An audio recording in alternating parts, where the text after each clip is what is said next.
Kantor Syah Bandar dan Otoritas Pelabuhan kelas 2 Palembang masih mengikuti peraturan yang ditetapkan oleh pemerintah daerah terkait kapal tongkang batu bara yang melintas di Sungai Musi.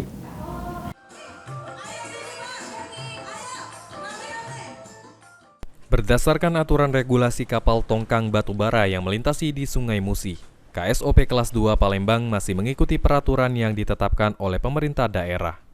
Disampaikan Bintarto, Kasih Keselamatan Berlayar KSOP kelas 2 Palembang, berdasarkan Perda untuk kapal tongkang yang melintas di aliran Sungai Musi dengan panjang kapal maksimal 300 feet atau 91,50 meter, lebar maksimal 28 meter dan ketinggian kapal 8 meter.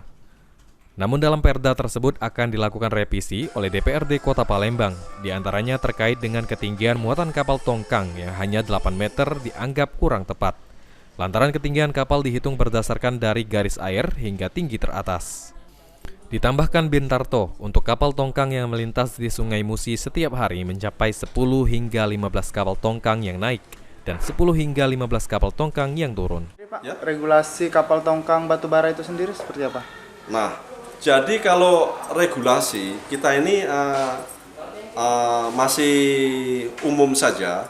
Jadi kita juga mengikuti regulasi yang ditetapkan oleh pemerintah daerah.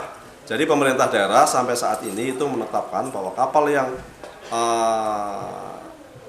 tongkang yang boleh melewati itu adalah maksimal panjang 300 feet.